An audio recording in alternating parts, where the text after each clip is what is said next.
Hello everyone. आज के session में हम डिस्कस करते हैं chapter 8 your physics part of grade 9 की साइंस से फिजिक्स का जो पार्ट है चैप्टर 8 मोशन के बारे में हम डिस्कस करेंगे। मोशन यानी कि कोई भी जो बॉडी होती है, सिंपल नॉर्मली कोई भी ऑब्जेक्ट है या फिर कोई बॉडी है, कोई गाड़ी है, कोई भी ऑब्जेक्ट है, वो सिर्फ टू ही स्टेट में एग्जिस्ट कर सकता है। वो टू स्टेट कौन सी हैं? या तो वो रेस्ट पे होगा या फिर वो मोशन पे होगा। सिर्फ दो स्टेट ही क्या होंगी, वो एग्जिस्ट करेगा। अब हम बात करेंगे इस चैप्टर में मोशन के बारे में कि मोशन किस तरीके से होगा और किस तरीके से वो वर्क करता है। तो सबसे पहले हम देखते हैं जो दो स्टेट हमारी एग्जिस्ट करता है, वो फर्स्ट है हमारी रेस्ट में करेगा या फिर वो किस में करेगा, मोशन में करेगा। रेस्ट का मतलब क्या होगा? रेस्ट सिंपल लैंग्वेज में भी पता है, आराम करना। तो रेस्ट यानी कि कोई भी जब बॉडी एक जगह से उसने अपना प्लेस चेंज नहीं किया, वो हमारी क्या हो जाएगी, इसका मतलब वो रेस्ट पे है। चेंज ना करना, अब उस चीज को आप डिफाइन कैसे करेंगे? A body is said to be rest when its position does not change with its reference point या to its reference point। जब किसी ऑब्जेक्ट की पोजीशन चेंज ना हो उसके रेफरेंस पॉइंट से। What do you mean by reference point? Reference point is initial position, यानी कि जहां पे बॉडी फर्स्ट उसकी पोजीशन है। हम एग्जांपल लेके देख लेते हैं, पहले इसकी डेफिनेशन लिख लेते हैं। A body is said to be rest, a body is said to be rest when its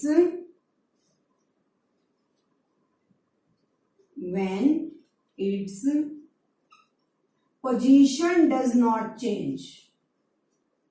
When its position does not change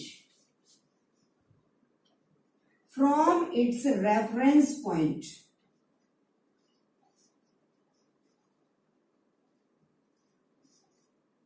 from its reference point. जब किसी रेफरेंस पॉइंट से जहां वो पहले है वहां से उसकी बॉडी चेंज ना हो, वो ऑब्जेक्ट वहां से चेंज ना हो, वहां कांस्टेंट है, स्टेबल है, तो उसको बोला जाता है कि वो ऑब्जेक्ट रेस्ट पोजीशन पे है।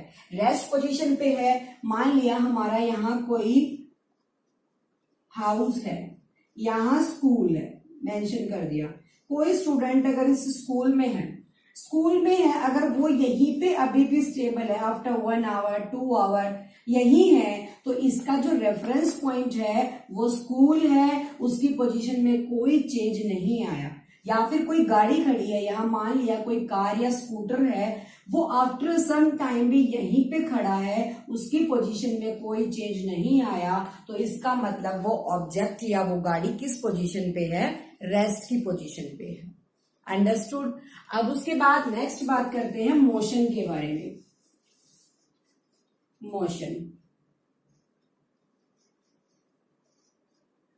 मोशन क्या होगा? मूव करना किसी भी चीज का, चाहे तो वो हमारे प्रेशर लगाने से मूव कर रहा है, हम पुश करते हैं, या फिर वो किसी भी रीजन से, विद एनी रीजन, किसी भी रीजन के साथ जब कोई बॉडी मूव करती है अपनी इनिशियल पोजीशन से नेक्स्ट यानी कि अपना प्लेस चेंज करती है, तो उसको बोला जाता है कि वो किस में है? मोशन में है। तो यहां हम लिखेंगे a body is said to be, a body is said to be motion. कोई भी बॉडी मोशन में जब होती है, जब when its position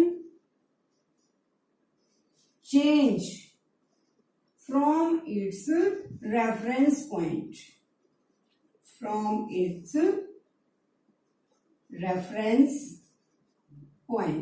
उसके रेफरेंस पॉइंट से अगर उस बॉडी के अंदर चेंज आया है, कुछ प्लेस उसने कवर किया है, कुछ डिस्टेंस उसने कवर किया है, तो उसको बोला जाएगा क्या? कि वो बॉडी किस में है? मोशन में है। मान लिया कोई स्कूटर है, यहां खड़ा है, इसको यहां जाना है, आफ्टर सम टाइम वो स्कूटर यहां पहुंच जाता है, तो इसका मतलब जो उसका प्लेस है वो चेंज हो गया, तो तो उसने कुछ डिस्टेंस कवर किया किस स्टेट के साथ, मोशन की स्टेट के साथ। इसका मतलब वो ऑब्जेक्ट किस में है, मोशन में है। तो ये थी हमारी जो बेसिक बात है चैप्टर से रिलेटेड कि जो रेस्ट होता है और मोशन होता है उन दोनों में क्या डिफरेंस है। तो अब हम डिस्कस करते हैं मोशन चैप्टर के बारे में।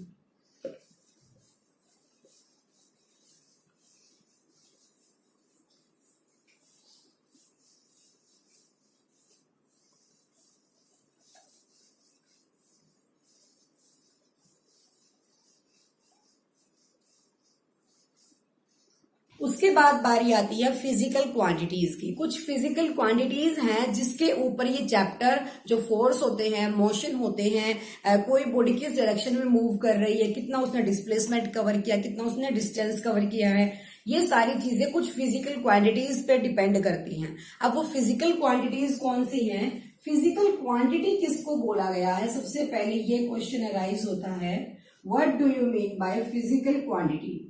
फिजिकल क्वांटिटी का मतलब होता है जब किसी भी ऑब्जेक्ट का कोई भी चीज मेजर की जाती है, मेजर यानी कि जो मेजरमेंट होती है उसको फिजिकल क्वांटिटी बोला गया। ए body is measured by physical quantity. कोई भी जो बॉडी होती है वो उसके फिजिकल क्वांटिटी से मेजर की जाती है।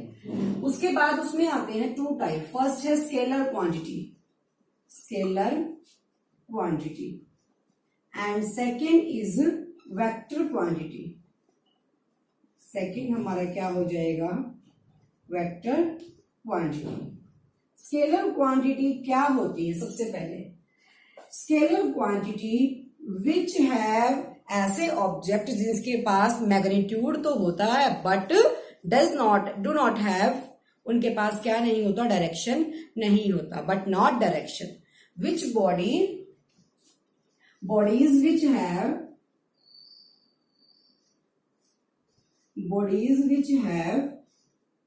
magnitude but not direction,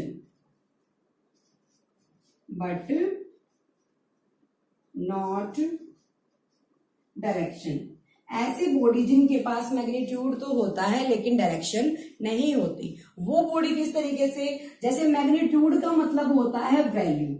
मान लिया किसी बॉडी का मास है 10 kg, या फिर किसी भी चीज की जो वैल्यू है उसकी लेंथ दे रखी है तुम्हें 5 फीट। अब वो फिट तो दे दिया लेकिन ये नहीं पता वो वर्टिकल है या हॉरिजॉन्टल है, तो उसकी कोई डायरेक्शन मेंशन नहीं की। लेकिन ये जो 10 kg है इसकी भी कोई डायरेक्शन मेंशन नहीं है, बट दोनों क्या हैं, वैल्यूज हैं, ये भी वैल्यू है, ये भी वैल्यू है। ऐसी बॉडीज जिनकी सिर्फ वैल्यूज होती है, मैग्नीट्यूड होता है बट डायरेक्शन नहीं होती, उनको बोला जाएगा स्केलर क्वांटिटीज। अंडरस्टूड। अब उसके बाद नेक्स्ट पॉइंट आता है वेक्टर क्वांटिटीज क्या होती हैं। Vector quantities which bodies which have magnitude as well as direction.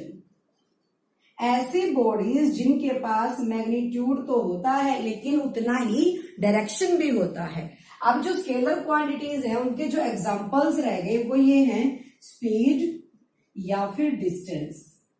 Speed का मतलब क्या है, मान लिया मैंने बोला 5 किलोमीटर पर आवर, ये वैल्यू तो है लेकिन 5 किलोमीटर पर आवर किस डायरेक्शन में, कोई डायरेक्शन मेंशन नहीं है। उसी तरीके से डिस्टेंस, अगर हमने डिस्टेंस कवर किया 40 किलोमीटर बट कोई डायरेक्शन गिवन नहीं है कि वो ईस्ट डायरेक्शन में गया या वेस्ट में गया, किस डायरेक्शन में गया, सो ये क्वांटिटीज कैसी होंगी, speed and distance is scalar quantities.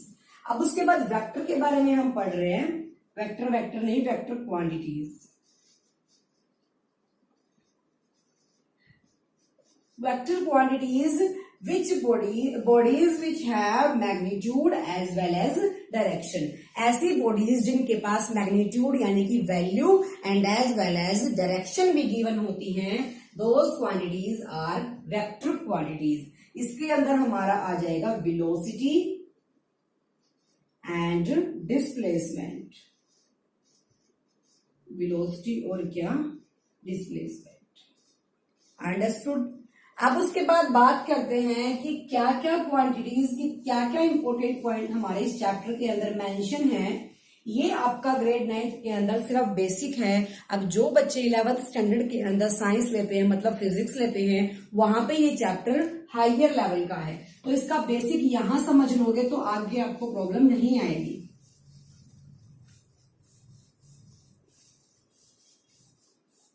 अब बात करते हैं जो इंपॉर्टेंट टर्म्स हमारे इस चैप्टर में हैं, उन इंपॉर्टेंट टर्म्स के बारे में। फर्स्ट हमारा यहां आता है डिस्टेंस। डिस्टेंस डिस्टेंस क्या होता है? Distance is the actual path travelled by any object या एन ऑब्जेक्ट। ऐसा एक्चुअल पाथ जो किसी भी ऑब्जेक्ट ने ट्रेवल किया है, लेकिन वो पाथ कैसा होना चाहिए? जो रियल होता है, एक्चुअल होता है, तो उसको क्या बोला जाएगा? डिस्टेंस बोला जाएगा। तो यहां हम लिखेंगे the actual path, the actual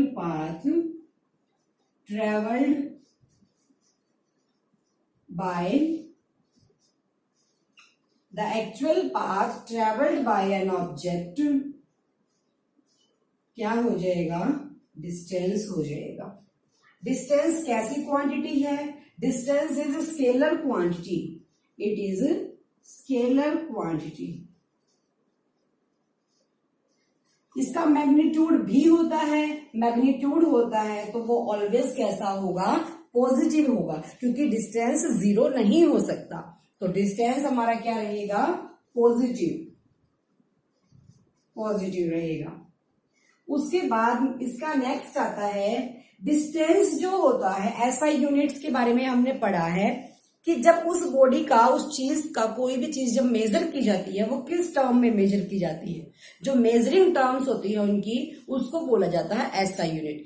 हम डिस्टेंस जब कवर करते हैं उसको मीटर में करेंगे या किलोमीटर में करेंगे, लेकिन हम हमेशा लेते हैं स्मॉलेस्ट यूनिट। स्मॉलेस्ट यूनिट यानी कि एसआई यूनिट इसकी क्या बन जाएगी? Metre. SI unit of distance is metre. अब इसका ऊपर एक एग्जांपल लेके देख लेते हैं। ये हमारा बी पॉइंट है, दिस इज ए पॉइंट। यहां हमारा वैल्यू 0, 10, 20, 30 एंड 40 ये वैल्यूज हैं। किसी ऑब्जेक्ट ने यहां से चलना शुरू किया, वो गया यहां से इस बी पॉइंट पे, जहां है हमारा 60 किलोमीटर कवर कर लिया। वापस आया वो इस 30 वाले पॉइंट पे, इसको हमने सी पॉइंट का नाम दे दिया। उसने एक्चुअल यानी कि टोटल कितना डिस्टेंस कवर किया है? टोटल डिस्टेंस कवर किया है ए से लेके बी तक। कितना? ए बी कितना डिस्टेंस? 60। फिर उसने किया बी से लेके सी तक। कितना? 20 एंड 20 20 40 60। यहां तो लिख लेते हैं 60, यहां 40, यहां 80 लिख लेते हैं। 20 का डिस्टेंस हो जाएगा, तो यहां हमने लिया 80। ए भी उसने 80 कवर किया, फिर बी से वापस सी पे आया तो 20 यहां, 20 यहां। उसके बाद बी सी कितना कवर किया है? 40। तो टोटल डिस्टेंस उसका क्या बन जाएगा? 80 प्लस 40 यानी कि 120 किलोमीटर या मीटर जो भी है वो उसने डिस्टेंस टोटल कवर किया है। सो बस इतना बेसिक बात याद रखना है कि डिस्टेंस हमारा होता है जो एक्चुअल पाथ हमने कवर किया है।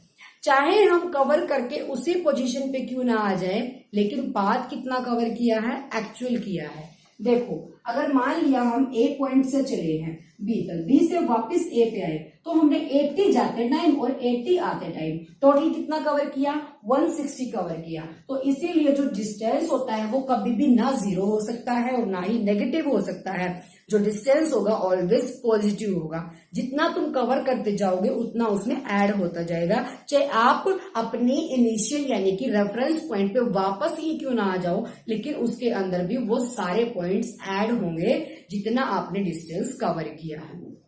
ठीक है, अब बात करते हैं डिस्प्लेसमेंट के बारे में।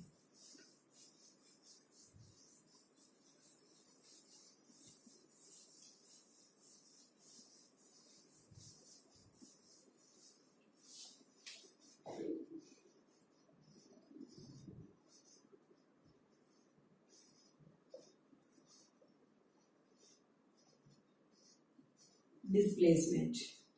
डिस्प्लेसमेंट हमने डिस्टेंस के बारे में पढ़ा, द एक्चुअल पाथ, लेकिन डिस्प्लेसमेंट उसका अपोजिट होता है। Displacement is the shortest path travelled from initial position to final position. Initial position उसको बोला जाता है जहां से कोई भी ऑब्जेक्ट बिगिनिंग पॉइंट जो होगा, जो उसका स्टार्टिंग पॉइंट होता है, जहां से उसने चलना शुरू किया है, is initial position. And final position जितना डिस्टेंस वो कवर करके वापस उसी पोजीशन पे आ गया तो उसको बोला जाता है final position.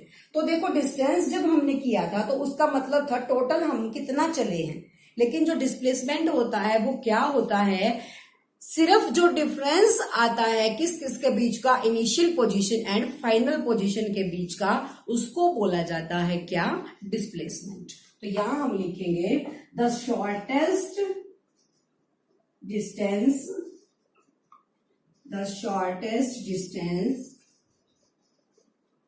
Travelled by an object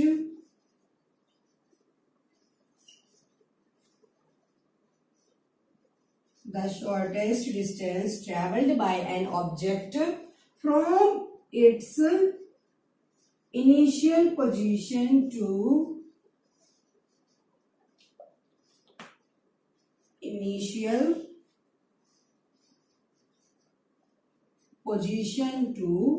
final position। Initial position से लेके फाइनल पोजीशन तक के बीच का जो डिस्टेंस कवर किया है दैट इज डिस्प्लेसमेंट। अब उसके ऊपर एक एग्जांपल लेके देख लेते हैं, that this is B point and A point.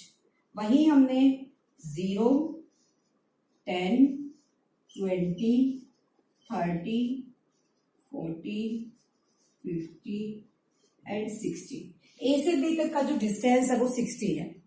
किसी भी ऑब्जेक्ट ने यहां से चलना शुरू किया, जब उसने यहां से चलना शुरू किया वो गया कहां तक, मान लिया इस 50 पॉइंट तक गया, इसको मैंने नाम दे दिया, चलो हम इसको B C D E F and G लिख लेते हैं। वो गया एफ पॉइंट तक।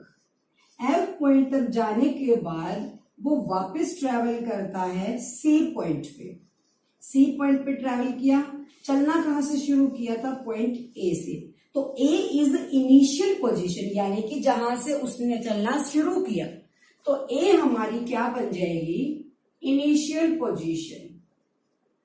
इनिशियल पोजीशन, जब ए इनिशियल पोजीशन है तो जब वो लास्ट में जहां उसने स्टेबल किया है, रेस्ट किया है, वो हमारी क्या है, फाइनल पोजीशन है। फाइनल पोजीशन, तो सी हमारी क्या बन जाएगी इसके अंदर, फाइनल पोजीशन। चाहे वो पीछे कितना भी कवर करके आ गया, लेकिन उसकी फाइनल पोजीशन क्या बन जाएगी, सी बन जाएगी।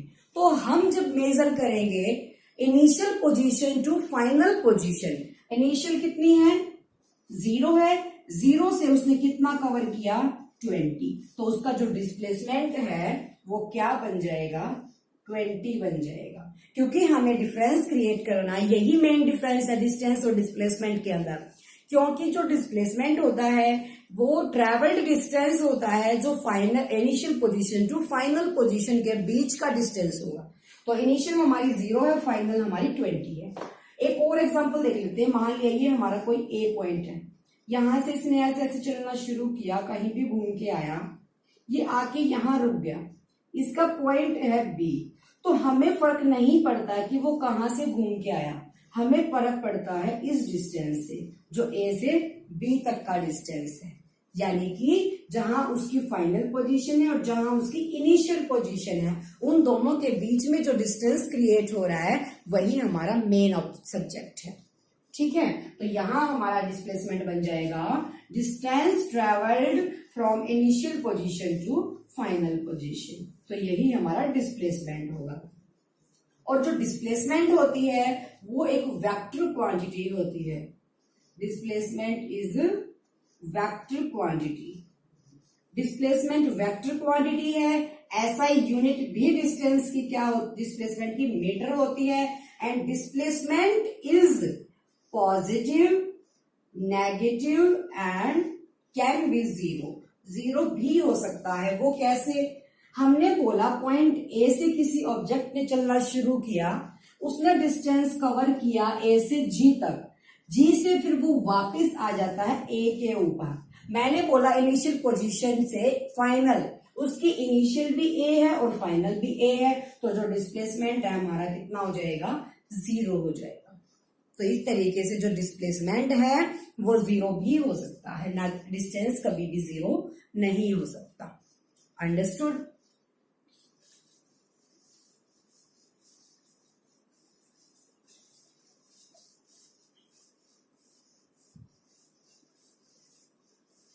नेक्स्ट जो हमारी टर्म है depend on distance and displacement. Next आता है, अब तुम डिस्टेंस और डिस्प्लेसमेंट के अंदर डिफरेंस भी क्रिएट कर सकते हो इस तरीके से लिख के। जो डिस्टेंस होता है, डिस्टेंस को ऑलवेज मेजर किया जाता है हमारी एनसीईआरटी की बुक में एस से। जो डिस्प्लेसमेंट होता है उसको भी लिखा गया है एस से। ठीक है, दोनों में डिफरेंस क्या है? एक्चुअल पाथ जब मेजर किया तो बोला गया डिस्टेंस, बट जो शॉर्टेस्ट डिस्टेंस कवर किया, shortest distance from initial position to final position is called displacement. SI unit metre, दोनों की मीटर। ठीक है, ये कैसी क्वांटिटी है? Scalar quantity and it is vector quantity, यानी इसकी डायरेक्शन भी मेंशन होती है। इसका हमारे पास क्या है? ये ऑलवेज पॉजिटिव होगा, लेकिन जो डिस्प्लेसमेंट है वो पॉजिटिव, नेगेटिव एंड जीरो तीनों हो सकता है। तो इस तरीके से अगर आपका डिस्टेंस एंड डिस्प्लेसमेंट के अंदर डिफरेंस क्रिएट करना आ जाए तो आप इसको इजीली बता सकते हैं। सो नेक्स्ट टर्म हमारी आती है speed and velocity.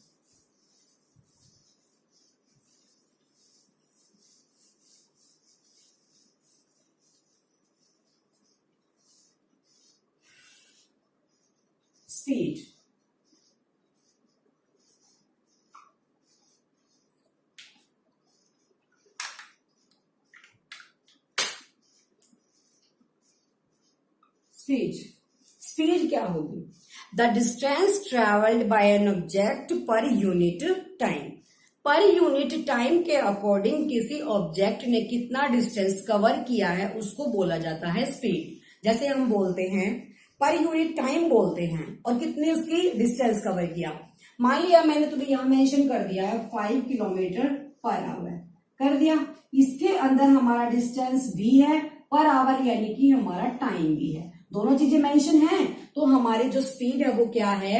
The distance travelled by object per unit time. तो स्पीड हम यहां मेंशन कर देंगे।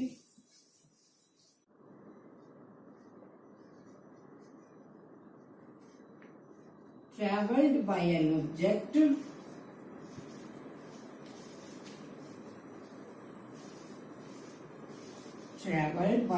Object per unit time. Per unit time के अंदर कितना ट्रेवल किया है? क्या ट्रेवल किया है?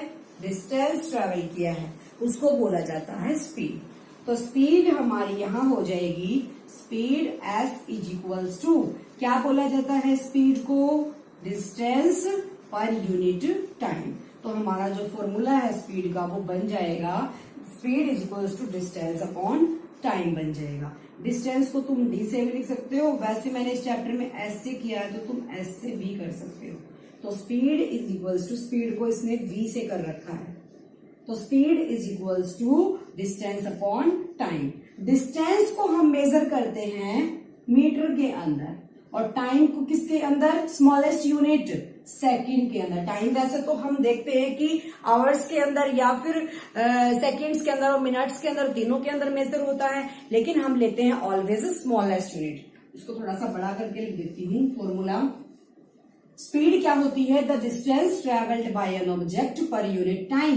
पर यूनिट टाइम के अकॉर्डिंग, यानी कि 2 घंटे में वो 5 किलोमीटर गया, 3 घंटे में वो 6 किलोमीटर गया, इस तरीके से पर यूनिट टाइम के अकॉर्डिंग किसी ऑब्जेक्ट ने कितना डिस्टेंस ट्रेवल किया है वो होती है हमारी स्पीड। तो स्पीड को v से मेजर किया गया, speed is equals to distance upon time. Distance को हम मेजर करते हैं मीटर में, टाइम को करते हैं सेकंड में, तो इसकी बन जाएगी यूनिट मीटर पर सेकंड। अंडरस्टूड। तो जो स्पीड होती है, एक और इसकी बात है कि जो स्पीड होती है वो ऑलवेज स्केलर क्वांटिटी होती है। स्पीड इज स्केलर क्वांटिटी, यानी कि इसका क्या होता है, मैग्नीट्यूड तो होता है बट इसकी कोई डायरेक्शन नहीं होती। यानी कि अगर मैं यहाँ मीटर, यानी कि इसकी मीटर की वैल्यू दे दूं 5 मीटर पर सेकंड, एक सेकंड में 5 मीटर तो गया, लेकिन किस डायरेक्शन में गया वो डायरेक्शन मेंशन नहीं है, तो उसको बोला जाएगा स्केलर क्वांटिटी। अंडरस्टूड। अब नेक्स्ट आता है इसी का approximate velocity.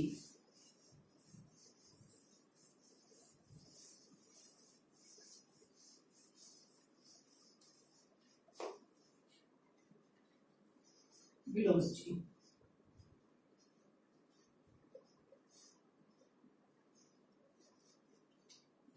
the displacement covered by an object per unit time to given direction। कोई ऑब्जेक्ट जब डिस्प्लेसमेंट कवर करता है टाइम के अकॉर्डिंग बट उसको डायरेक्शन भी मेंशन होती है, तो उसको बोला जाता है वेलोसिटी।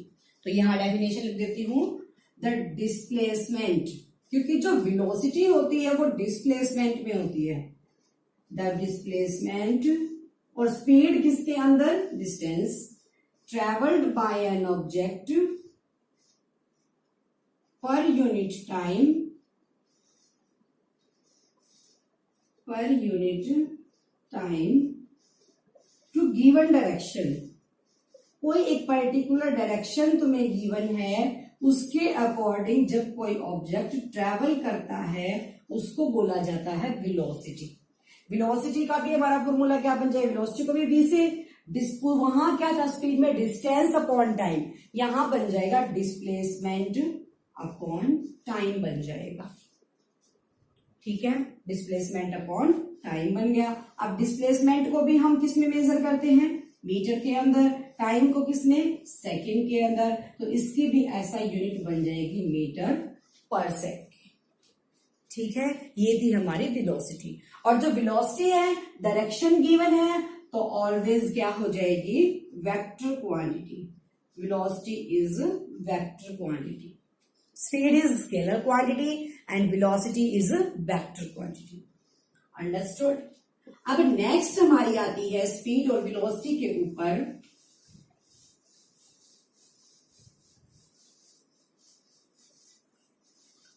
अगर हमें बोला जाए एवरेज स्पीड निकालनी है, हमें कोई ऑब्जेक्ट या कोई जो गाड़ी है उसने एवरेज कितनी स्पीड हमारी कवर की है, तो उसका एवरेज अगर हमें फाइंड आउट करना है, so total distance divided by total time क्या बन जाएगा, total distance divided by total time.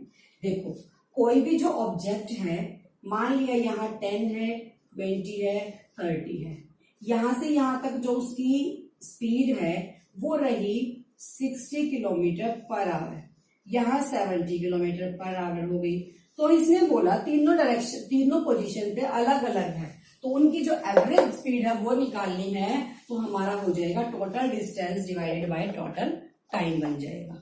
अगर एवरेज वेलोसिटी निकालनी है, एवरेज वेलोसिटी, अगर हमें एवरेज वेलोसिटी निकालनी है तो यहां बन जाएगा इनिशियल पोजीशन, क्योंकि इसके अंदर होता है डिस्प्लेसमेंट, इसीलिए हमने लिया initial and final.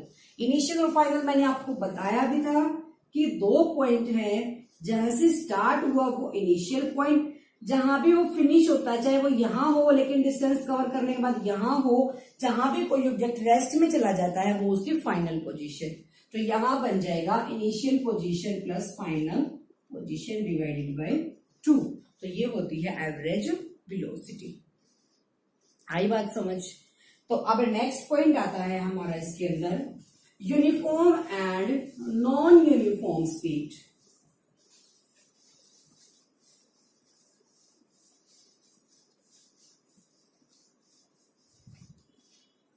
Next term is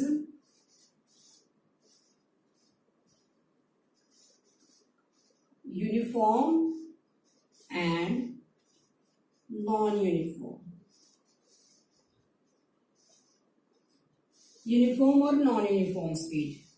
uniform speed क्या होगी? यूनिफॉर्म यानी कि इक्वल। यूनिफॉर्म स्पीड के अंदर आएगा equal distance covered y equal interval of time. जब डिस्टेंस भी उतना ही कवर कर रहा है, टाइम भी उतना ही कवर कर रहा है, तो वो हमारी बन जाएगी यूनिफॉर्म स्पीड बन जाएगी। यूनिफॉर्म स्पीड के अंदर जो स्पीड होती है वो कांस्टेंट चलती है टाइम के अकॉर्डिंग, यानी कि speed is directly proportional to time. जितना स्पीड हमारा डिस्टेंस कवर करती है, जितना स्पीड बढ़ेगी या घटेगी या इंक्रीज होगी या डिक्रीज होगी, उतना ही टाइम के ऊपर फर्क पड़ेगा। तो यहां हमारी क्या बन जाएगी, जो यूनिफॉर्म है उसके बारे में कर लेते हैं। The distance covered, equal distance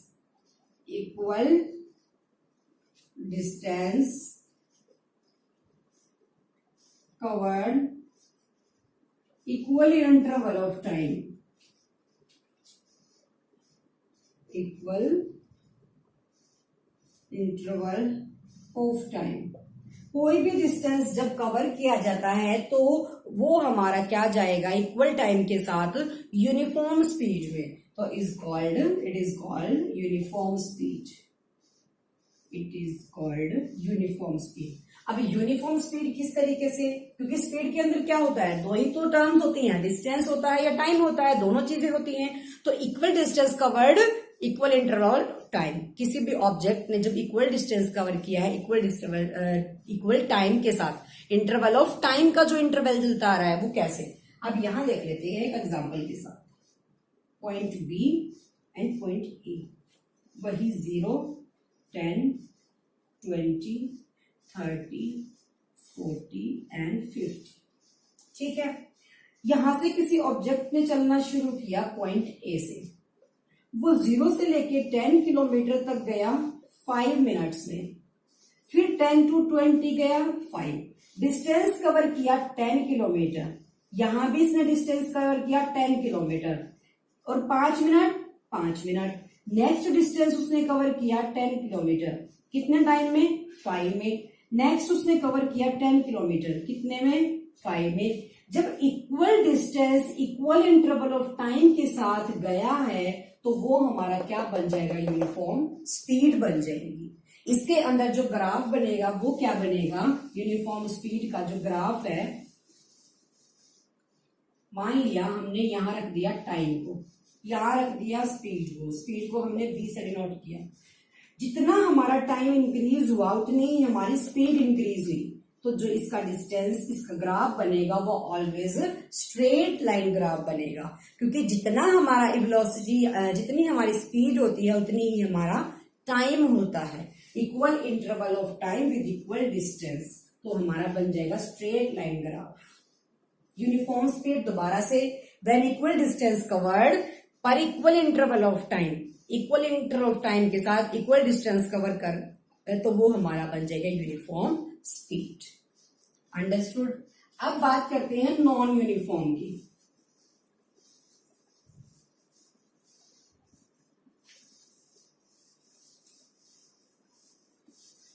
non uniform है तो ऑब्वियस है कि वो इक्वल नहीं है। यहां हम लिखेंगे unequal distance covered by equal interval of time, equal interval of time। जब अनइक्वल डिस्टेंस के साथ कवर किया हमने equal interval of time is called non uniform. क्या हो जाएगा, नॉन यूनिफॉर्म स्पीड बन जाएगी। अब वो किस तरीके से होगी, वही ले लेते हैं, B point and A point.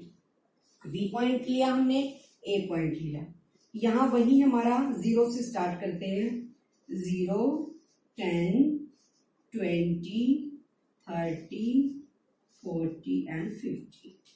अब देखो हम चले 0 to 10 यानी कि 10 किलोमीटर, कितने मिनट्स में, 15 मिनट से।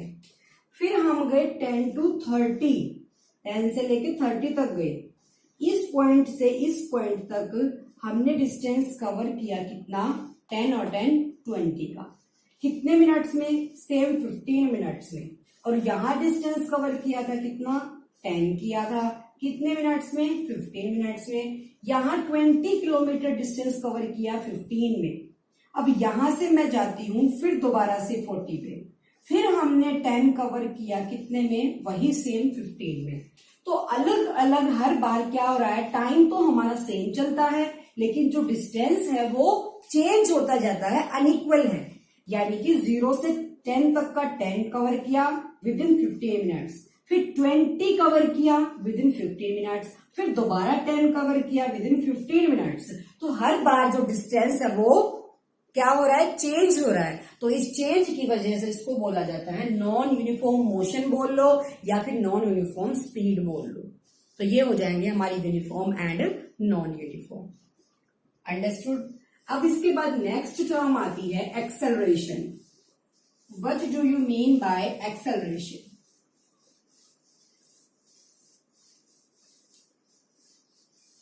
ये आपका ग्रेविटेशनल चैप्टर के अंदर भी है, चैप्टर 10 आपका जो है। एक्सेलरेशन क्या होता है, पहले तो इसको सिंपल लैंग्वेज के अंदर देख लेते हैं। जब कोई भी ऑब्जेक्ट हमने अपवर्ड डायरेक्शन में थ्रो किया है, एक सर्टेन हाइट पे पहुंचने के बाद वो ऑब्जेक्ट हमारा डाउनवर्ड डायरेक्शन पकड़ लेता है। कहाँ आता है, डाउनवर्ड डायरेक्शन में आता है। उसकी स्पीड जो ऊपर जाते टाइम थी अपवर्ड, क्या वो सेम रहेगी? सेम नहीं होगी। जो उसकी वेलोसिटी है या स्पीड है उसके अंदर चेंज आ जाएगा, क्योंकि जब कोई भी ऑब्जेक्ट डाउनवर्ड डायरेक्शन में आता है तो ऑब्वियस है कि उसकी जो स्पीड है वो इंक्रीज होगी। जो स्पीड इंक्रीज होती है, वो जो चेंज आता है उस वेलोसिटी के अंदर, क्योंकि स्पीड जो अप्रोक्सीमेट होती है वेलोसिटी के अंदर, स्पीड वेलोसिटी के अंदर होती है, क्योंकि जो वेलोसिटी है वो क्या होती है, डिस्प्लेसमेंट। और जब कोई ऑब्जेक्ट यहां से चलना शुरू किया और वापस डाउनवर्ड डायरेक्शन में आता है तो वो डिस्प्लेसमेंट है। डिस्प्लेसमेंट के अंदर आती है वेलोसिटी। तो चेंज इन वेलोसिटी, उसकी वेलोसिटी के अंदर जो चेंज आया है उसको बोला जाता है acceleration. Change in velocity is called acceleration, simple. और जो वेलोसिटी होती है, जो एक्सेलरेशन होता है, नीचे की तरफ कोई ऑब्जेक्ट आता है, उसकी वेलोसिटी में चेंज आया। कोई भी ऑब्जेक्ट जब नीचे आएगा तो ग्रेविटेशनल फोर्स की वजह से आया। ग्रेविटेशनल फोर्स है जो अर्थ के पास, उसकी वजह से आया, तो हम इसको बोल देते हैं acceleration due to gravity. Same topic आपका चैप्टर 10 के अंदर है। तो एक्सेलरेशन ड्यू टू ग्रेविटी क्यों हुआ? क्योंकि कोई भी ऑब्जेक्ट जब डाउनवर्ड डायरेक्शन में आया तो उसकी डायरेक्शन, तो उसकी स्पीड, जो उसकी वेलोसिटी है वो चेंज हो गई, and due to gravity, gravity की वजह से। अब acceleration,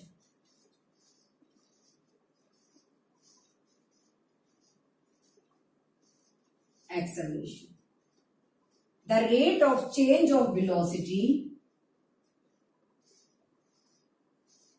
the rate of change of velocity per unit time, velocity speed over time,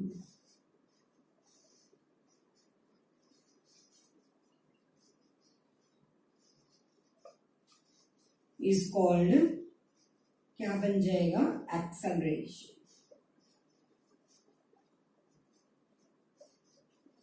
acceleration और एक्सेलरेशन हमारा क्या आया, rate of change of velocity per unit time. Time के अकॉर्डिंग जो वेलोसिटी के अंदर चेंज आया उसको बोला जाता है क्या, acceleration. Acceleration is denoted by small a. Small a से इसको डिनोट किया। अब इसका जो फॉर्मूला है वो क्या बनता है, a इज इक्वल्स टू, एक पॉइंट और आपको बताना भूल गए, मैंने आपको बताया दो पोजीशन होती है, initial and final position. Initial position को हमने डिनोट किया है u से, एंड फाइनल को हमने डिनोट किया है किससे, v से। तो फाइनल पोजीशन को ऑलवेज हम v से करेंगे और स्मॉल v से, इनिशियल को u से। तो जब कोई ऑब्जेक्ट फाइनल से चला और इनिशियल पे आया, दोनों के बीच में डिस्प्लेसमेंट हुआ, वेलोसिटी में चेंज आया, तो जो यहां बनेगा rate of change of velocity per unit time. Velocity यानी कि final position minus initial position divided by t is called acceleration. क्या बन जाएगा हमारा, एक्सेलरेशन बन जाएगा। अब इसका अपोजिट भी होता है रिटार्डेशन। वो किस तरीके से होगा? जब हमारे पास जो वैल्यू है इनिशियल की ज्यादा होगी और फाइनल की कम होगी, यानी कि जब इसकी वैल्यू माइनस आती है, मान लिया v की वैल्यू हमारी क्या है? कम है। कम कैसे? 50 है।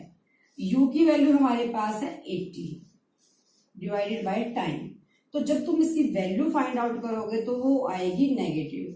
तो जब एक्सेलरेशन नेगेटिव में होगा, यानी कि फाइनल वैल्यू हमारी क्या आ जाएगी? Less than initial value, initial value से कम आएगी, तो वहां हमारा बन जाएगा रिटार्डेशन। नेगेटिव वैल्यू जब आ जाएगी तो हमारा बनेगा रिटार्डेशन। अंडरस्टूड? तो ये थी हमारी जो इम्पोर्टेंट टर्म्स थी। इस चैप्टर की जो बेसिक चीजें होती हैं वो हमने इसके अंदर स्टडी की है। अब इसके अंदर एक्सेलरेशन के अंदर एक पॉइंट और होता है, negative acceleration and positive acceleration.